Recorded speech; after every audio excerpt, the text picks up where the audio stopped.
अपराधी कितना भी शातिर क्यों न हो, अगर साक्ष्य छूट गया है और फॉरेंसिक के हाथ में लग गया तो अपराधी सलाखों के पीछे ही पहुंचेगा।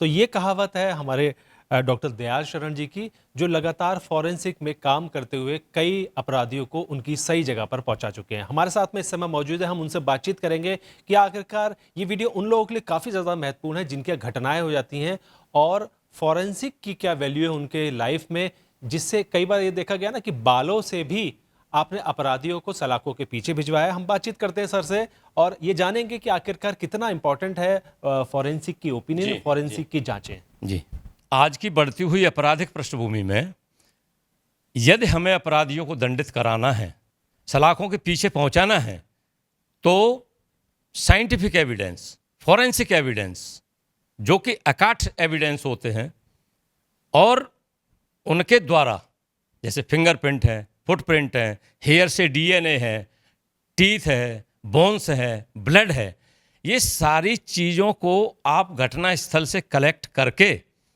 और फॉरेंसिक में जांच करके अपराधी से लिंक करके उन्हें लंबी सजाओं पे सलाखों के पीछे भेज सकते हैं। आपने जो है कई लोगों को जो है अपराधियों को जो है पकड़ा भी है, जिस तरीके से आपने कई डीएनए टेस्ट किए, तो उसमें जो है हम कितने ऐसे मैटर्स रहे होंगे वो हम पब्लिक को बताना चाहें। जी, देखिए, हमने जो है एक लालकुआ थाने के अंतर्गत संजना हत्याकांड हुआ था। वो 8 साल की बच्ची थी और रेप और मर्डर किया गया था बिंदु खता में। उसमें हमने 57 लोगों के ब्लड सैंपल कलेक्ट किए थे और एक व्यक्ति का डीएनए सैंपल मिला था। उस डीएनए के आधार पर उसको डेथ पेनल्टी, सजाए मौत दी गई थी डिस्ट्रिक्ट एंड सेशन कोर्ट से। और उसके अलावा कशिश हत्याकांड था, जो काठगोदाम का बहुत चर्चित था और हल्द्वानी का बहुत ही चर्चित कांड था। वो भी माइनर गर्ल थी, 8 साल की थी, रेप एंड मर्डर किया गया था काठगोदाम में।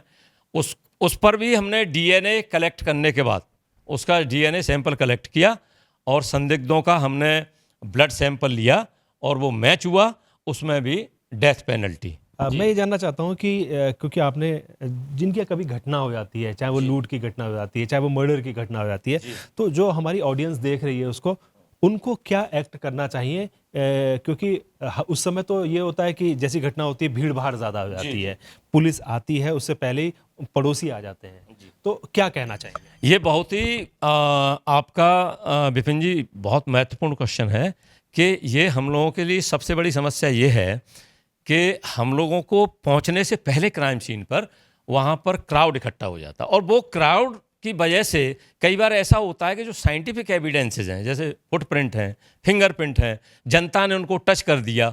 इवन कई बार हमारे पुलिसकर्मी पहले पहुंच जाते हैं और क्राउड को नहीं रोक पाते हैं, और उस दौरान कुछ साइंटिफिक एविडेंसेस डिस्ट्रॉय हो जाते हैं। तो सबसे प्राइमरी चीज़ ये है कि घटना स्थल को कॉर्डन ऑफ करके वहाँ पे किसी भी व्यक्ति को क्राउड में से या सामान्य किसी भी व्यक्ति को वहाँ पे अंदर न जाने दिया जाए। अन्यथा जैसे कि डिजिटल क्राइम है, कंप्यूटर में एक बटन दबाते ही डिलीट कर देगा कोई भी क्राइम है। इसी तरह से हेयर्स हैं, फिंगरप्रिंट्स हैं, बहुत सारी साइंटिफिक एविडेंसेस हैं, और वो पलक झपकते ही जो है नष्ट हो जाएंगी, तो फिर अपराधी तक पहुंचना बड़ा मुश्किल हो जाता है। इसी तरह के कुछ केसेस हमने जो किए हल्द्वानी में, हाँ, इस कुमाऊं में, जिसमें तकरीबन 20 केसों में डीएनए के माध्यम से और ब्लड के माध्यम से, बोन्स, टीथ के माध्यम से उम्र कैद की सजा हुई तकरीबन 100 से अधिक केसेस हैं, और 20 से अधिक केसों में मौत की सज़ा हुई है। हालांकि वो अपना सुप्रीम कोर्ट है, हाई कोर्ट में जो भी पेंडिंग है, लेकिन जो फॉरेंसिक का कार्य था वो पूरा किया गया और उसको, अपराधी को अपने अंजाम तक पहुंचाया।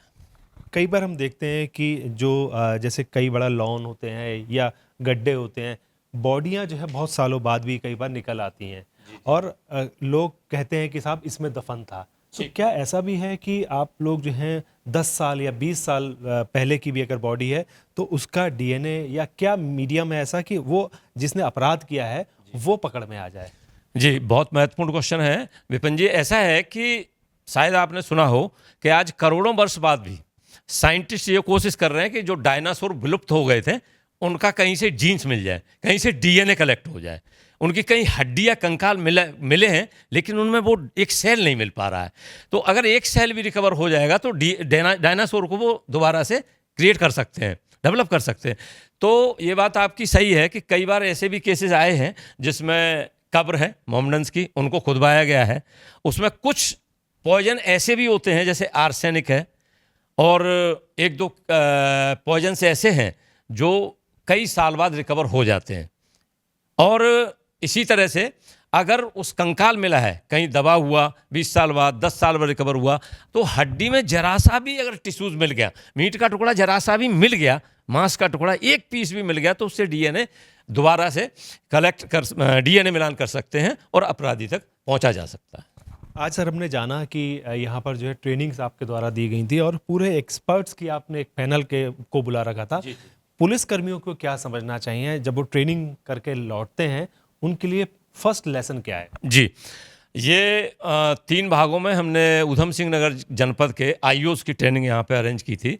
इसका बेसिक मोटिव ये था कि जो घटना स्थल पे मर्डर बलात्कार के केस होते हैं उनमें ये डीएनए किट को वहाँ पे ले जाएं।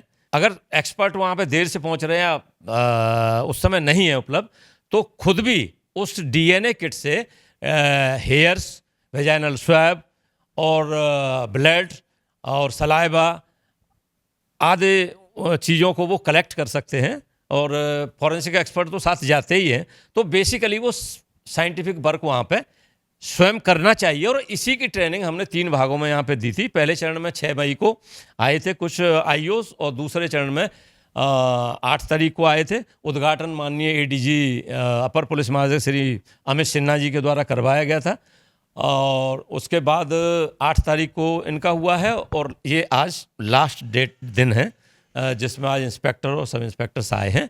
तो हमारी यही कोशिश है कि ज़्यादा से ज़्यादा ये फॉरेंसिक के बारे में समझें, जानें, ज्ञान अर्जित करें और धरातल पर उसका फॉरेंसिक किट का, एविडेंस किट का जो डीएनए किट है उसका उपयोग करें। ये थे हमारे बीच में दयाल शरण जी जो बता रहे थे कि किस तरीके से जो एक्सपर्ट्स हैं उनकी उस समय ज़रूरत होती है। जिस समय कोई क्राइम होता है, सीन क्राइम जो होता है, उसमें सबसे ज़्यादा इंपॉर्टेंट ये है कि फॉरेंसिक की ओपिनियन लेकर ही काम किया जाए, जिससे जो अपराधी है वो बच नहीं पाएगा, वो सलाखों के पीछे होगा। ये वीडियो बहुत ही इंपॉर्टेंट है उन लोगों के लिए जहाँ पर कहीं पर घटना होती है, वो इस बात का बहुत बेहतर तरीके से ध्यान रखें। न्यूज़ स्टूडेंट नेटवर्क के लिए ऐसे ही यूज़फुल वीडियो हम लोग लगातार बनाते रहेंगे और आपको बताते रहेंगे कि क्या इंपॉर्टेंट है उन लोगों की लाइफ के लिए, आम जनजीवन के लिए। बहुत धन्यवाद आपका। Thank you very much. Thank you.